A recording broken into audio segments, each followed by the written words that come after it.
फातिहा। बिस्मिल्लाहिर्रहमानिर्रहीम।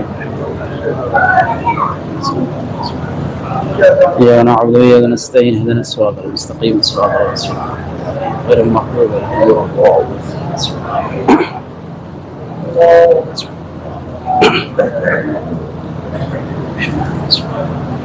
ला हौला वला कुव्वता इल्ला बिल्लाहिल अलिय्यिल अज़ीम। औज़ु बिल्लाहि मिनश शैतानिर रजीम। बिस्मिल्लाहिर रहमानिर रहीम। अल्हम्दुलिल्लाहि रब्बिल आलमीन वल आक़िबतु लिल मुत्तक़ीन वल जन्नतु लिल मुवहिदीन वन्नारु लिल आसीन वस्सलातु वस्सलामु अला अशरफिल अंबिया वल मुरसलीन सय्यदना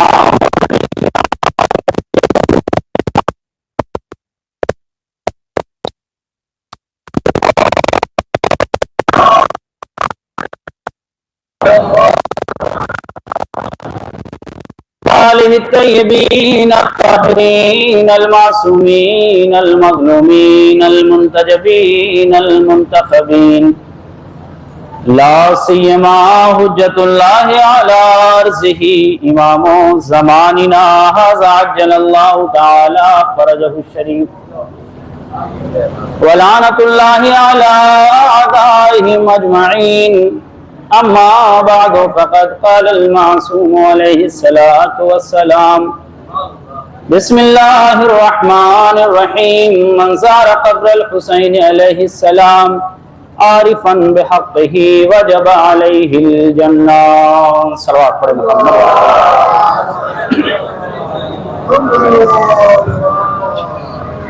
एक और सलवात पढ़े मुहम्मद वाले।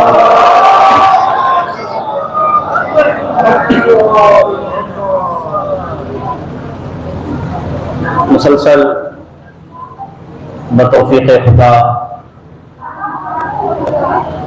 इमाम हुसैन अलैहिस्सलाम के ज़ायरीन का काफ़िला रवां रतवा है और इन्हीं काफ़िलों के वसीलों के ज़रिए से हम दुआ भी करें कि हम लोग भी जल्द अज जल्द अपने मौला की बारगाह में पहुँचे, क्योंकि अपने इल्म महदूद के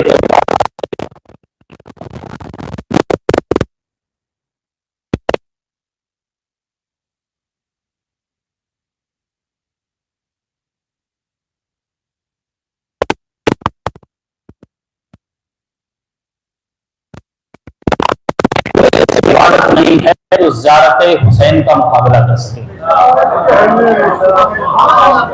मैंने पूरी मजलिस का एक निचोड़ एक जुमले में दे दिया है कि जो कुछ मैंने अपने इल्म महदूद में पढ़ा, बुजुर्गान से सुना, उलमा से सुना, किताबों के मुताले से पता चला, तो सिर्फ इतना पता चला कि कायनात की कोई एक ऐसी भी इबादत नहीं है कि जो इमाम हुसैन अलैहिस्सलाम की ज़ात का मुकाबला कर सके। और ये चीज मैंने अपनी जानिब से सिर्फ नहीं की है, इंशाअल्लाह दरमियाने मजलिस में इस बात की दलील भी दूंगा। और याद रखें कि ज़ाहिर सही मजलिस में इसके पहले भी गुजर चुकी है, पढ़ा था मैंने, बयान किया था कि ज़ाहिर उसका खुद अपना एक अलग मुकाम है, ज़ियारत उसका एक अलग मुकाम है, ज़ाहिर उसका खुद एक अलग मुकाम है। अगर एक इंसान इरादा कर ले कि मैं इमाम हुसैन अलैहिस्सलाम की ज़ियारत के लिए निकल रहा हूं,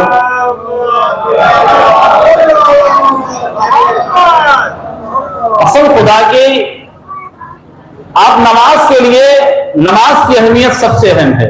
याद रखिएगा, कभी मुस्तहब्बात को वाजिबात से न टकराइएगा। जो वाजिब है वो वाजिब है। इसके पहले हो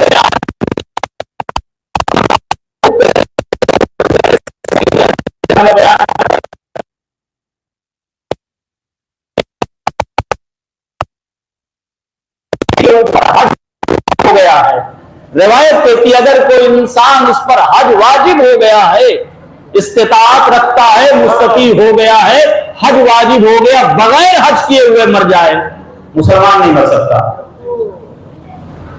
ये हज है जो वाजिब है, वाजिब है। तो कहा कि नमाज की अहमियत अपनी जगह पर है, लेकिन बताएं कोई रिवायत हमें कि किसी ने इरादा किया कि मैं नमाज पढ़ने जा रहा हूं जमात के साथ, और उसको अभी मस्जिद में नहीं पहुंचे, मलक ने लिख लिया हो कि इसे नमाज जमात का सवाब मिल गया। मेरी निगाह से ऐसी कोई रिवायत नहीं मिली, लेकिन ज़ियारत इमाम हुसैन अलैहिस्सलाम के लिए मिलता है कि अगर कोई शख्स इमाम हुसैन अलैहिस्सलाम की ज़ियारत का कसद कर ले, अभी हुसैन की जरी तक नहीं पहुंचा, उसे ज़ायर का सवाब मिलता है, उसे ज़ायर का सवाब मिलता है। तो ज़ायर बड़ा मोहतरम है, ज़ायर बहुत मोहतरम है। अगर हमारी बस्ती में ज़ायर मौजूद है तो ये हमारे लिए शरफ है। अगर हमारी बस्ती में कोई ज़ायर मौजूद है, अल्हम्दुलिल्लाह माशाअल्लाह बहुत सारे ज़ायरीन मौजूद है, लेकिन जो ज़ायर जा रहे हैं, जो आ चुके हैं ज़ायर बनकर, उनके लिए जुमला है। मैं मुसलसल हर ज़ियारत की मजलिसों में जब कभी होता है तो ये जुमला जरूर ऐड करता हूं, ताकि आप ये ना समझे कि 1 लाख रुपया 2 लाख रुपया खर्च करके इमाम हुसैन अलैहिस्सलाम की ज़ियारत को कर लिया, आपने ज़री अक़दस को चूम लिया, बस हो गया, काफी है। नहीं, वहां पहुंच गए हो, जिम्मेदारी बढ़ गई है। अभी तक आपकी जिम्मेदारियां आम लोगों की तरह थी, लेकिन अब आम नहीं रहे, आप खास हो गए हैं, ज़ाहिर इमाम हुसैन बन गए। अब आपकी जिम्मेदारी बढ़ गई है। कल तक कोई मजलूम सताया जा रहा था, आप ये कह के निकल जा रहे थे हमसे क्या, लेकिन अब हमसे क्या से काम नहीं चलने वाला है, इसलिए कि मजलूम की बारगाह से होके आए हो, मजलूम की हिमायत के लिए खड़े हो जाओ। अगर ये सिफत नहीं पैदा हुई, पैसा खर्चा हुआ है, ज़ियारत नहीं हुई है, इसलिए कि ज़ाहिर हुसैन बन के आए हो, मजलूम इमाम हुसैन की बारगाह से आए हो। अंदाजा लगाओ, क्या इमाम हुसैन ने कभी जुल्म को पसंद किया? अरे इमाम हुसैन ने जुल्म के खिलाफ पूरी जंग छेड़ दी। क्या हमारे इमामों ने कभी जुल्म को? गए हो अगर उस बारगाह तक, जाने से पहले जो हमने हड़पा है उसे वापस कर दो। और जो चाहता हूं, जाने से पहले जो हमने हड़पा है, जिसका हड़पा है, वापस कर दो। वापस आने के बाद अगर तुम्हारे सामने किसी का हड़पा जा रहा है, आवाज बुलंद करो। अगर ये कर सकते हो, फिर इरादा करो इमाम हुसैन की ज़ियारत का। अगर नहीं कर सकते हो, जहां हो वहीं रहो, बेहतर यही है। इसलिए कि जिम्मेदारी बढ़ जाएगी, फरिश्ते तुमसे ज्यादा सवाल करेंगे। तुम ज़ाहिर इमाम हुसैन हो, तुम्हारे सामने उसे तमाचा मारा जाता रहा और तुम रोते रहे, तो यहां पर मौला की मजलूमियत में रोते रहे। मजलूम तुम्हारे सामने मौजूद था, आप ज़ाहिर पे कहते या लैतनी कुन्तु माकुम फाफूज़ माकुम, ऐ मेरे मौला काश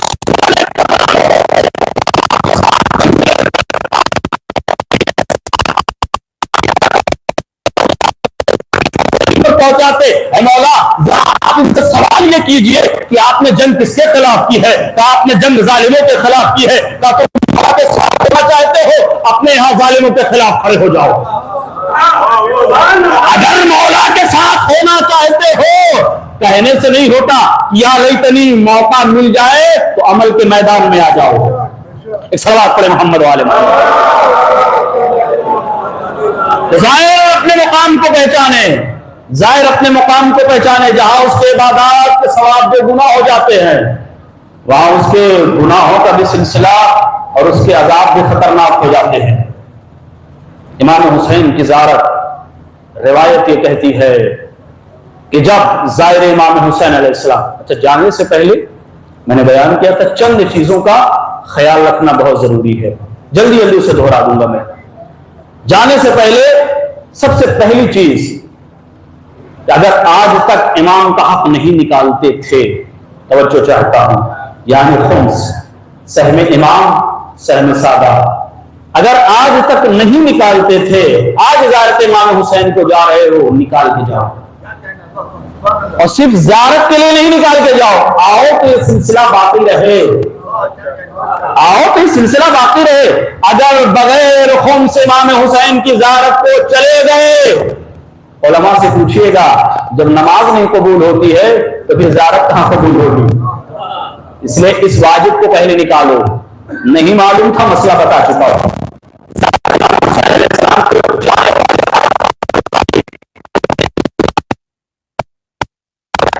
माल हराम न रहे।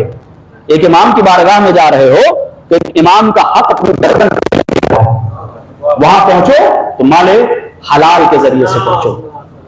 दूसरी चीज, जब आप यहां से इरादा करें, मैंने बयान किया था, अब वो शख्स जो नाराज हो, आप पहल कर दीजिए, माफी तलब कर लीजिए। झुक जाने से इंसान झुकता नहीं है बल्कि बढ़ जाता है। अगर इंसान, अखलाक हमारे लिए इसीलिए दीन में है, यहां से जाइए, हर वो तमाम उमूर जो यहां पूरा करना चाहिए वो पूरा कीजिए। जब आप वहां पहुंचिएगा करबला में, जब आप करबला में पहुंचिएगा, एक एक मुकामात का एहतराम है। जरिए हुसैन को सिर्फ नहीं चूमना, दरो दीवार को चूमना, वहां पे दरो दीवार को चूमना, और एक इरादा, एक ख्वाहिश जरूर जाहिर करना। मौला की बारगाह में जा रहे हो, एक ख्वाहिश अपने मौला की बारगाह में जरूर करना, ऐ मौला मरूं कहीं, दफन आपकी बारगाह में हूं। बात बड़ी कही है, मरूं कहीं, ख्वाहिश अपनी जाहिर करना, मरूं कहीं आपके दयार में दफन हो जाऊं। यकीनन अगर यह ख्वाहिश हमारे दिल में है, मर कहीं जाएं, दफन हम करबला में होंगे। सिराजुद्दौला का नाम सुना है आपने? बहुत मशहूर वाक़या है सिराजुद्दौला के दौर का। एक शख्स था, उसने सुना कि अगर कोई इंसान इमाम हुसैन अलैहिस्सलाम के दयार में दफन हो जाए, मार रहा हो, बिला हिसाब की जन्नत में दाखिल हो जाएगा। उसने ये सुनी बात, बोरिया बिस्तर उसने समेटा, कहा मैं जा रहा हूं करबला, वहीं रह जाऊंगा, जब वहीं रह जाऊंगा तो मरूंगा, वहीं मरूंगा। बूढ़ी मां पीछे थी, उसने कहा बेटा किसके सहारे मुझे तुम छोड़े जा रहे हो?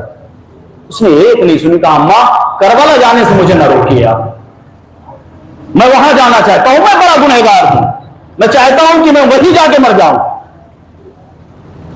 मां रोती रही, ये चला गया, करबला पहुंचा, कुछ दिन करबला में कयाम किया।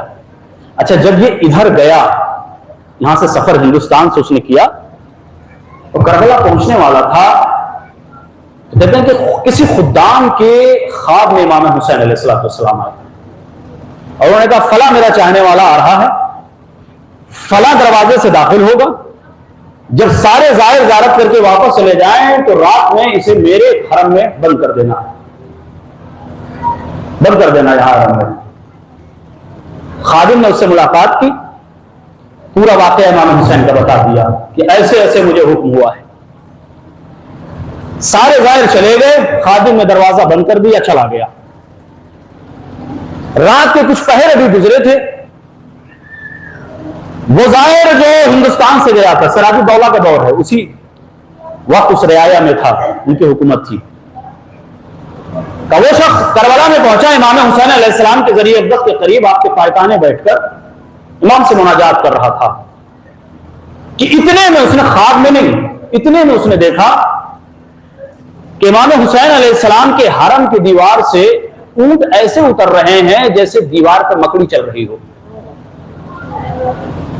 ऊंट उतरे, हरम में आए, और उस मैंने देखा कि उस ऊंट पर कुछ संदूक रखे हुए हैं, कुछ अफराद है जो संदूक को उठाते हैं और इमाम हुसैन के हरम में रख के सब वापस चले गए। वो कहता है कि मैं हिम्मत करके आगे बढ़ के देखूं संदूक में क्या है। जब मैं पहुंचा तो मैंने देखा कि संदूक में लाशें हैं, संदूक में लाशें मौजूद हैं। कहते एक तो मैं तन्हा था हरम में, फिर लाशें, तो थोड़ा सा मेरे अंदर खौफ हुआ, या उस खौफ की कैफियत में फिर दोबारा इमाम हुसैन अलैहिस्सलाम को पार्टी आके बैठा। जब रे इमाम हुसैन ये हुआ कि मुझे नींद आई, नींद की कैफियत में मैंने इमाम हुसैन अलैहिस्सलाम को देखा। वो कहता है कि इमाम हुसैन अलैहिस्सलाम मुझसे कह रहे थे, जानते हो ये कौन लोग हैं? तो मौला नहीं जानता हूं ये कौन लोग। ये वो लोग हैं जो मेरे दयार में दफन होने की ख्वाहिश रखते थे, लेकिन ये लोग करबला में नहीं मरे हैं। कोई किसी मुल्क में मरा है, कोई किसी शहर में मरा है, कोई किसी मकाम पे मरा है। अगर किसी के दिल में मेरे दयार में दफन होने की ख्वाहिश है, ये जो अफराद थे ये नक्काल फरिश्ते थे, इनका काम यह है कहीं मर जाए मेरा चाहने वाला, वो उनके जनाजे को लाकर मेरे दयार में दफन कर देते हैं। उसके बाद इमाम ने फरमाया अपने वतन को वापस चले जाओ, ये बेहतर नहीं है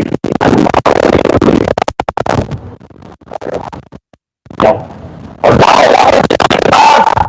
सिराजुद्दौला के पास जाना, सिराजुद्दौला के पास जाना, सलाम कहना, और सलाम कहने के बाद कहना कि मौला हुसैन ने कहा है फला जमीन तुम्हारे नाम कर दे। ख्वाब में ही वो बातें करता है, कहते मौला मैं गरीब और नादार इंसान, मैं जाकर आपका सलाम तो पहुंचा दूंगा, लेकिन यह कैसे मुमकिन है कि मैं कहूं कि फला जमीन इमाम हुसैन ने कहा है मेरे नाम है। तो अगर मुझसे उसने सबूत मांग लिया तो मैं सबूत क्या दूंगा कि मौला हुसैन ने कहा। वो शख्स कहता है कि मैंने मौला से कहा घबराओ नहीं, मैं तुम्हें इसका सबूत भी दूंगा, निशानी भी दूंगा। का इमाम ने एक दोशाला उठाया और मेरे हाथ पे लाके रख दिया। वो कहता है कि दोशाले तो मेरे हाथ पे रखना था कि मेरी आंख खुल गई। ख्वाब में बातें हो रही थी, जब आंख खुली तो देखा हाथ में दोशाला मौजूद है। इमाम ने ख्वाब में उससे कहा कि ये दोशाला जब तुमसे सबूत मांगे तो सिराजुद्दौला को दे देना कि ये इमाम हुसैन ने दिया है। वापस पलटा। आप समझें कि ज़ियारत इमाम हुसैन अलैहिस्सलाम का सवाब क्या है। मैंने कहा कि आप जब पहुंचे वहां तो अपने दिल में ख्वाहिश जरूर इमाम हुसैन की बारगाह में रखिएगा कि मौला मरूं कहीं, होना मुझे यहां चाहिए, आपके दयार में होना चाहिए। वो शख्स वापस आया, किसी तरह से सिराजुद्दौला के दरबार पहुंचा, सलाम पहुंचाया, तो लिखा मेरे मौला ने यह बात कही है मुझसे और कहा है कि फला जमीन जो फला मकाम पर है वो तुम मेरे नाम कर दो। का सबूत मेरे मौला को मालूम है, सबूत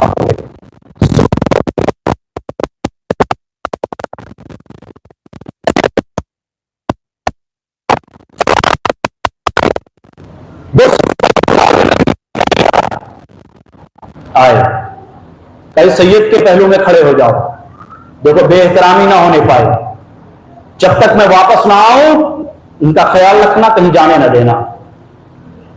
वजीर ने पूछा जनाबे अली जब इस शख्स ने आपको सलाम पहुंचाया इमाम हुसैन अलैहिस्सलाम का, आप बहुत खुश हुए थे, बड़ा एहतराम किया था इसका, इसने आपसे जमीन मांग ली तो आपने नंगी तलवारें? उसने कहा कि मौला हुसैन के नाम पे तो मैं अपनी पूरी हुकूमत दे दूं, लेकिन पहले इसके दावे की तस्दीक हो जाए कि हाँ मौला हुसैन ने कहा है कि नहीं कहा है। तो कैसे तस्दीक होगी? तो ये दोशाला बंगाल में मेरी बहन जो दफन है उसके जनाजे पे मैंने उसके कब्र में रखा था, मैं जाके पहले कब्र में देखूंगा कहीं ऐसा तो नहीं है कब्र कफन चोर है जिसने चोरी की है और इस अंदाज में लाकर ये मुझसे जमीन चाहता है। कब्र खोदी गई, वही कब्र जो उनकी बहन की थी, कब्र खोदी गई तो देखा कि कब्र में वो लाश नहीं बल्कि किसी और की लाश मौजूद है। वापस पलटे, एहतराम किया, जमीन दे दी। वसीयत ने पूछा क्यों, क्या वो दोशाला आपको नहीं मिला? कहा नहीं, दोशाला तो दूर की बात है, वो जनाजा मुझे नहीं मिला। कहा मुझे यकीन हो गया है क्योंकि मेरी बहन इमाम हुसैन की आशिका थी, माशूका थी, वो इमाम से इश्क करती थी, यकीनन उसका जनाजा इमाम की बारगाह में पहुंच चुका है जिसकी वजह से दोशाला इमाम तक पहुंचा। तो अंदाजा लगाए कि अगर इमाम हुसैन अलैहिस्सलाम के कब्र अतहर और उनके करीब दफन होने की अगर हमारे अंदर ख्वाहिश है तो इमाम हुसैन अलैहिस्सलाम हमें बुलाते हैं। एक और वाकया है, ये जो जमीन है जो मैदान करबला आप पहुंचते हैं, मामूली से ना समझिएगा, इसे मामूली ना समझिएगा, खुद जमीन करबला जन्नत है। हदीस है इमाम की, मासूम इमाम के, रौज़तुम मिन रियादिल जन्नह, बागात जन्नत में से एक बाग है करबला की जमीन। तैमूर लंग का जमाना है, या आप ही के सामने के बादशाहों की बात मैं कर रहा हूं, मैं उलमा और बुजुर्गान की बातें नहीं कर रहा। तैमूर लंग का दौर है। वजीर इमाम हुसैन का मुहिब था, उसने इजाजत चाहिए कि मैं करबला जाना चाहता हूं, मैं इराक जाना चाहता हूं। अमीरुल मोमिनीन के मरतब की ज़ियारत करने के लिए कहा, जाओ। आने जाने के सारे औकात मुअय्यन हो गए कि इतने दिन रहेंगे, इतने दिन में वापस आ जाएंगे। वजीर पहुंचा, कब्रे इमाम अली पे पहुंचा, ज़ियारत की। दिगर कबूर पे पहुंचा, ज़ियारत की। करबला जब वो शख्स पहुंचा, वो वजीर, तो जो वक्त मुअय्यन था कि इतने दिन इतने मुकाम जैसे आप जा रहे हैं, मुअय्यन है कि भाई 5 दिन करबला में रहेंगे, 3 दिन नजफ में रहेंगे, इतने दिन यहां रहेंगे, इतने दिन, इस तरह से मुअय्यन है। काफिले वाले मुअय्यन करते हैं कि इतने इतने दिन हम यहां पे रहेंगे। वैसे वो शख्स उसी एहतिमाम के साथ गया कि करबला मिसाल के तौर पर 1 हफ्ता रहेंगे। इन सारी चीजों के एतबार से आपकी वापसी भी मुअय्यन है। कितनी तारीख को मैं अपने वतन आ जाऊंगा। अब अगर उस तारीख को आप वतन ना आए, आपके चाहने वाले, आपके वतन वाले, आपके अजीज सोचेंगे ना, भाई क्या हुआ, खैरियत तो है।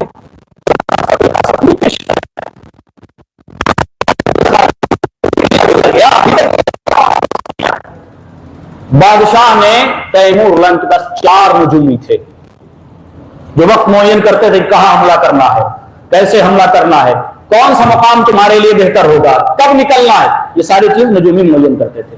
नजूमियों को बुलाया, का पता लगाओ मेरा वजीर कैसा है, जिंदा सलामत है, इस दुनिया में है या नहीं है। इतनी ताखिर हो गई, अभी तक नहीं आया। 4 वजीरों ने अपने अपने इल्म के एतबार से पता लगाया, जवाब देख दिया, इन्ना लिल्लाह व इन्ना इलैहि राजिऊन। बादशाह ने जब ये सुना, मुत्तकी परहेज़गार वजीर था, इमाम का चाहने वाला, कुछ अफसोस हुआ। कुछ अरसा गुजरा, कुछ अरसे के बाद वो वजीर आगे पहुंच गया। जब बादशाह ने जिंदा सलामत देखा, नजूमियों को लाया जाए, इनकी गर्दनों को उड़ा दिया जाए, जिनके इल्म के एतबार से मैं जंग करने जाता हूं, जब ये बताते हैं कि इधर निकलो तो मैं निकलता हूं। आज उन्होंने एक खबर मुझे सही से ना दी, अगर इन्हीं के रास्ते पे चलता रहा तो बताना क्या उम्र बात है हमको, इनकी गर्दनें मार दो। जल्लाद हाजिर हुआ, मारना चाहता है। 4 में से एक ने कहा, मारना चाहते हो आप मार दो, भाई मेरे इल्म खता हो सकता है, इनका खता, चारों के चारों गलत हो जाए, ये मुमकिन नहीं है। पहले कम से कम इस वजीर से पूछ लो, हमने जो बताया वो सही बताया है, हमने जो बताया वो सही बताया है। वजीर को बुलाया गया, कहां से अभी तक आप, इतनी ताखीर क्यों की? वो कहता है कि मैं जब हरम इमाम हुसैन में पहुंचा, इमाम हुसैन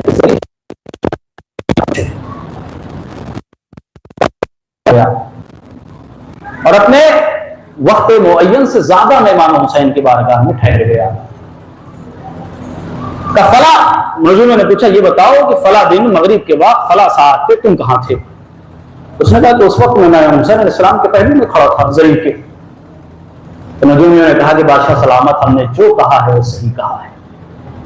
तो तुमने कहा कि इन्ना लिल्लाह व इन्ना इलैहि राजिऊन, ये कैसे सही हो सकता है जबकि ये तुम्हारे सामने जिंदा और सलामत है? उसने कहा, जानते हो कि हमने ये जिंदा और सलामत इन्ना लिल्लाह व इन्ना इलैहि राजिऊन क्यों कहा था? कहा क्यों? कहा इसलिए कि मैंने तुम्हारे वजीर को जन्नत में देखा था, और जन्नत मरने के बाद जाया जाता है, जन्नत मरने के बाद जाया जाता है। मुझे नहीं मालूम था कि करबला की जमीन जन्नत है, हमने जन्नत में जाते हुए इस वजीर को देखा था, इसलिए इन्ना लिल्लाह पढ़ा था। लेकिन मासूम की रिवायत ये कहती है कि करबला खुद जन्नत की एक जमीन है, यही वजह थी कि उन्होंने वजीर को जन्नत में देखा। आप अंदाजा लगाए कि आप सरजमीन हल्लौर को छोड़कर किसी और मुकाम पे नहीं बल्कि जन्नत जा रहे हैं। जन्नत से आने के बाद जिम्मेदारियां बढ़ जाती है, जन्नत से आने के बाद जिम्मेदारियां बढ़ जाती हैं।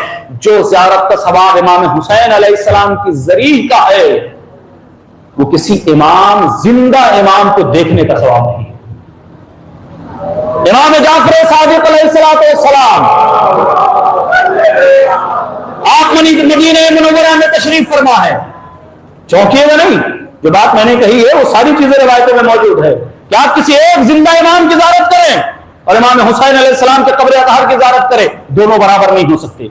इमाम हुसैन की ज़ियारत उस जिंदा इमाम की ज़ियारत से अफजल है। इमाम जाफर सादिक अलैहिस्सलाम फरमाते, एक शख्स इमाम की बारगाह में आया,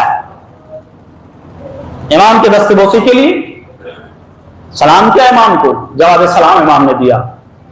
कहां से आए हो? फला मुकाम से। क्यों आए हो? तो मौला आपकी ज़ियारत के लिए आया हूं। इमाम ने फरमाया, क्या करबला तुमसे करीब नहीं है? मौला, है करबला, करबला मुझसे करीब है, लेकिन मौला वहां मैं कब्र हुसैन की ज़ियारत करूंगा, यहां आपके चेहरे अनवर की ज़ियारत करूंगा, मैं आपके चेहरे अनवर की ज़ियारत करने चला आया हूं। इमाम सादिक अलैहिस्सलाम फरमाते हैं कि कब्र हुसैन की ज़ियारती अल्फ मर्रा, इमाम सादिक ने फरमाया ज़ियारती अल्फ मर्रा ला तादिलु ज़ियारत कब्र हुसैन। इमाम सादिक ने फरमाया 1000 मरतबा मेरी ज़ियारत को आओ, इमाम हुसैन के कब्र अतहर की एक मरतबा ज़ियारत करने चले जाओ, ये दोनों बराबर नहीं हो सकते। अंदाजा लगाएं, इमाम ने फरमाया 1000 मरतबा मेरी ज़ियारत के आओ, जिंदा इमाम की ज़ियारत करने के लिए आओ, एक मरतबा से कब्र हुसैन की ज़ियारत को चले जाओ। कब्र हुसैन की ज़ियारत खुद हमारे अइम्मा अलैहिस्सलाम ने, एक शख्स मदीने से करबला ज़ियारत करने के लिए गया, जब वापस आया है ना, एहतराम ज़ायरीन भी आपको बता रहा हूं कि जब आपके ज़ायर वापस आए तो उनका एहतराम किस अंदाज में कीजिए। एक शख्स ज़ियारत इमाम हुसैन से वापस आया, यही इमाम थे। जब इमाम हुसैन की ज़ियारत करके वो शख्स आया, इमाम हुसैन, इमाम जाफर सादिक अलैहिस्सलाम अपनी मसनद पे थे, उसके हाथ मौला आप कौन सा दे रहे हैं? कहा ये मेरे जद मजलूम के कब्र अतहर को छू कर आ रहा है, इमाम हुसैन की ज़ियारत से वापस आ रहा है, कब्र हुसैन की ज़ियारत हो गया। इसके पहले मजलिस में मैंने बयान किया था, एक गोशा छोड़ा था, उस गोशे को पूरा करते हुए आज ज़ियारतें आसान हो गई है, आज ज़ियारतें बहुत आसान हो गई है। आज बहुत कुछ आपको नहीं खर्च करना है, 1 डेढ़ लाख रुपया जज्जा कर लीजिए, चले जाइए आप ज़ियारत कराइए। लेकिन पहले ज़ियारतें बहुत मुश्किल थी, बाजू काटे जाते थे, बाजू काटे जाते थे, टैक्स अदा करना पड़ता था, दुनिया भर की मुश्किलात होती थी, फिर लोग ज़ियारत करने के लिए जाते थे।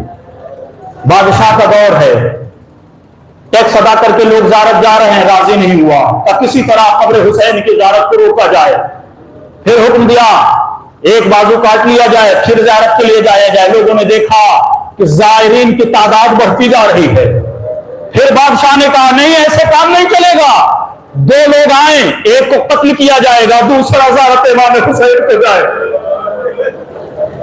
दूसरा ज़ियारत इमाम हुसैन अलैहिस्सलाम को जाए। तारीख में लिखा कि ज़ियारत में जाने वाले लोग कम थे, कत्ल होने वाले लोग ज्यादा थे। पूछा गया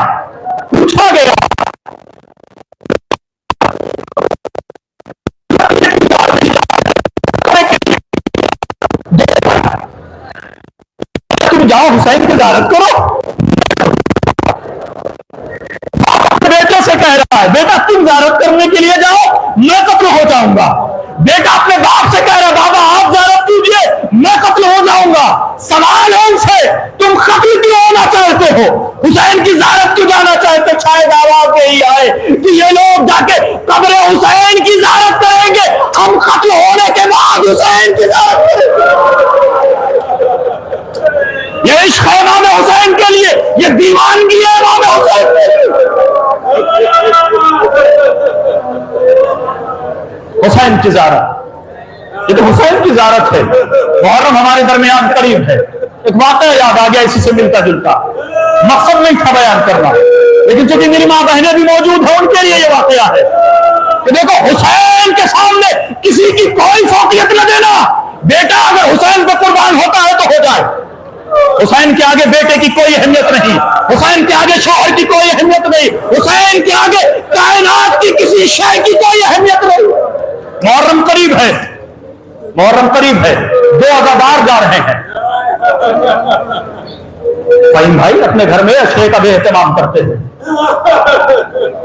इन माँ बहनों के लिए वाकया है, और जो लोग भी इमाम हुसैन का फर्श बिछाते हैं उनके लिए वाकया है। एक ताजिर था, अपने घर पे इमाम हुसैन अलैहिस्सलाम की बड़ी शान और शौकत के साथ मजलिस बर्पा करता था। तिजारत में खसारा हुआ, इस हद तक खसारा हुआ कि घर के सामान बेचने पड़े, कुछ नहीं बचा। मुहर्रम करीब है, आप जा रहे हैं, मुहर्रम करीब है, इसके बाद जो चांद निकलेगा उसके बाद मुहर्रम का चांद होगा। वो शख्स इमाम हुसैन की फर्श बिछाता था, हालत ये हो गई घर के सारे सामान आसमान बिक गए, मुहर्रम का चांद नमदार हो गया। उसने मुहर्रम के चांद को देखा और तड़प के कहा, है चांद काश कि मेरी जिंदगी में न निकलता, चांद काश कि मेरी जिंदगी में न निकलता, इसलिए कि मैं अपने मौला की फर्श अज़ा कैसे बिछाऊंगा। मेरे पास कुछ नहीं है, मेरे पास कुछ मौजूद नहीं। आप जाएंगे कब्र हुसैन की ज़ियारत करेंगे, शियों की जानिब से मौला हुसैन को सलाम पहुंचाइएगा। चांद काश मेरी जिंदगी में तुम्हें नमदार ना होता, इसलिए कि अब मेरे पास कुछ नहीं कि मैं अपने मौला का फर्श बिछा सकूं। चांद को देखकर आंखों से अश्क जारी था। मोमिना ज़ौजा पीछे से आई, क्या घबरा क्यों रहे हो? जब कोई ऐसी मुश्किल का वक्त आ जाए तो अपनी सबसे कीमती चीज को बेच देना चाहिए। मुश्किल शख्स कहता है, मैंने पलटा, मैं समझा कि चूंकि खवातीन को जेवर बहुत अजीज होता है, तो समझा कि मैंने सोचा कि शायद मेरी ज़ौजा के पास कोई जेवर है जो अपने पास छिपा के रखी। उसने कहा, बीबी कोई जेवर छिपा के रखी हो, लाओ लाओ दो, उसे मैं बेच आऊं ताकि अपने मौला का फर्श बिछा सकूं। उसने कहा, नहीं मेरे पास कोई जेवर मौजूद नहीं। तो फिर वो कीमती शय कौन सी है? एक मर्तबा उसने अपने शौहर का हाथ पकड़ा, ये दोनों बच्चे हुसैन की राह बेचो, ये दोनों बच्चे हुसैन के लिए बेच दो, इन्हें बेचने के बाद तो कीमत है उससे हुसैन का हाथ।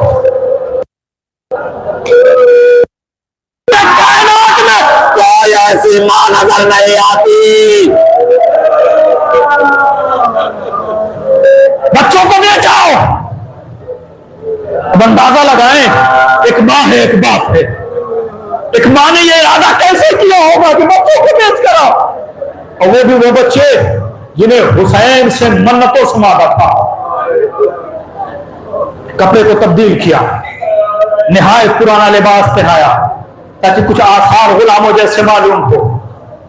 उस मुकाम पे पहुंचा जहां गुलाम को बेचा जाता था। दिन भर इंतजार करता रहा कि कोई खरीदने आए, नहीं आया। शाम हो गई, जमीन पे बैठ गया, दोनों बच्चों को अपने जाने पे रखा, सर पे हाथ रखते शफकत से फेर रहा था, मेरे भाइयों मैंने चाहा था तुम्हें बेचकर हुसैन की फर्श अज़ा बिछाऊं, लेकिन शायद मेरा मौला राजी नहीं है, इसलिए कि अभी तक तुम्हारा कोई खरीदार नहीं आया। उलमा बयान करते अभी बच्चों से गुफ्तगू कर रहा था, एक घोड़सवार नमूदार हुआ, एक घोड़सवार नमूदार हुआ। मैंने कहा ये वाकया मेरी मां बहनों के लिए है। बच्चों को कभी हुसैन पर फौकियत न देना, बल्कि वो जज्बा पैदा करना, जरूरत आए बच्चों को हुसैन पर कुर्बान कर देना। एक घोड़सवार आया, कितनी कीमत है, तब तुझे बताओ इन बच्चों की क्या कीमत हो सकती है, इन बच्चों की क्या कीमत हो सकती है। जो तुम कहो इन बच्चों के लिए देने के लिए तैयार हैं। उसने जुमला कहा कि बस इतना दे दो, इसलिए कि उस बाप से आप पूछें जो अपने बेटों की कीमत लगा रहा हो। अगर किसी बाप से कहा जाए उसको जिस्म का एक बाल नोच कर दे दिया जाए तो कोई बाप गवारा नहीं कर सकता। तो बस इतना दे दो कि हुसैन की 10 दिन मजलिस बर्पा कर सको, बस इतना, बस आखिरी जुमला, बस इतना दे दो कि हुसैन की 10 दिन मजलिस बर्पा कर सकूं। ये थैली मौजूद है, इसे तुम ले लो, बच्चों को घोड़े पे सवार कर दो। जो जुमला कहा है, मैंने इसके पहले मजलिस में बयान किया था कि जब कोई ज़ायर इमाम हुसैन की ज़ियारत करने के लिए जाता है, इमाम हुसैन अलैहिस्सलाम की ज़ियारत के लिए अभी करबला पहुंचा नहीं होता है, शहर करबला के बाहर हजरत अब्बास उसका इस्तकबाल करने के लिए आते हैं। हजरत अब्बास उसका इस्तेमाल करने के लिए आते हैं। वो शख्स कहता है, मैंने पलट के सवार से कहा, ए भाई मैं तुमसे सदका नहीं मांग रहा हूँ, भीख नहीं मांग रहा हूँ कि तुम कह रहे हो आओ ये दिरहमो दीनार उठा लो, बच्चों को अपने हाथों से सवार कर दो, लाओ मुझे अपने हाथों से दिरहमो दीनार दो, खुद अपने हाथों से बच्चे को सवार करो। एक मर्तबा वो आने वाला कहता है, मैं तुम्हें कैसे अपने हाथों से दिरहमो दीनार के, अरे जिसके हाथ मौजूद नहीं।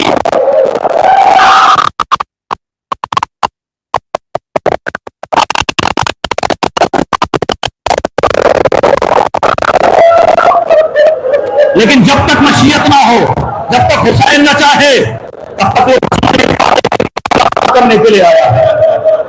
वो शख्स समझा कि इसके बाजू नहीं, उठा, अपने हाथों से बच्चों को सवार किया, पैसे लेकर घर आया, फर्श अज़ा बिछाई गई। जब ये शख्स घर वापस आया ना, मां थी दरवाजे पे बैठी थी,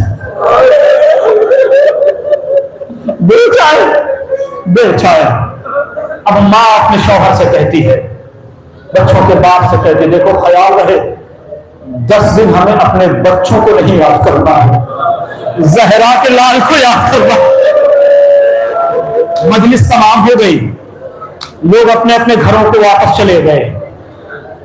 रात का पहर गुजरने लगा। मां थी ना, पहली मर्तबा बच्चे जुदा हुए थे मां से, और वो बच्चे जिसे मां ने बड़ी मन्नतों से मांगा था।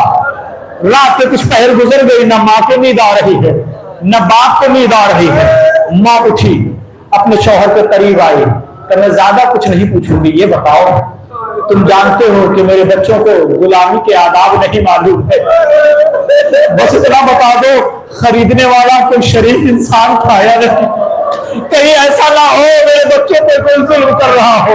उसने कहा नहीं बीबी, कोई शरीफ इंसान था, बात बड़ी मोहब्बत से कर रहा था, लहजा बहुत बेहतरीन था, कोई अच्छा इंसान था, खरीदने वाला कोई मामूली इंसान नहीं लगता था, कोई शरीफ खानदान से था। मां मुतमईन हो गई, मां मुतमईन हो गई, का इत्मीनान है मेरे बच्चे सही और सलामत खैर के साथ होंगे। आंखों से अश्क जारी था, मां रो रही थी, बाप रो रहा था। बात हुआ, दरवाजा खटखटाया गया, मां दौड़ी, दरवाजे को खोला तो क्या देखा, दोनों बच्चे दरवाजे के सामने मौजूद, दोनों बच्चे दरवाजे के सामने मौजूद थे। मां को खुश हो जाना चाहिए था, मां खुश नहीं हुई, आवाज देती है, मेरे लाल क्या तुम भाग के आए हो, मेरे लाल क्या भाग के आए, तुम्हें मालूम है हुसैन के लिए बेचा है, भाग के आए, वापस चले जाओ। अभी ये जुमला कह ही रहे थे कि बच्चों के दरमियान एक बुर्का पोश मुअज़्ज़िन होता है,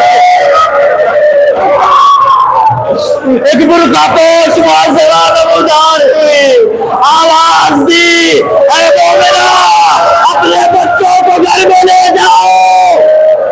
मोमिना ने पलट के कहा, जिस बच्चे की तुमने फर्श अज़ा बिछाई थी, हुसैन की मां ज़हरा, हुसैन की मां ज़हरा हो, ये कैसे हो सकता था कि तुम मेरे हुसैन के लिए फर्श अज़ा बिछाओ, तुम्हारे लाल तुम्हारे साथ मौजूद है मेरे मौला।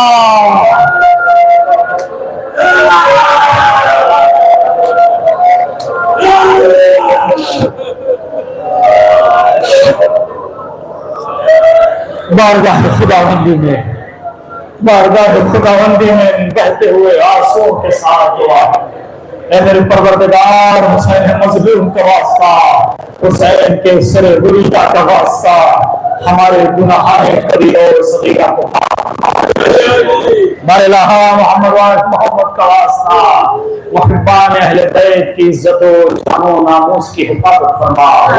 बारलाहा मोहम्मद का वास्ता, हमारे गुनाहान कबीरा और सगीरा को माफ फरमा।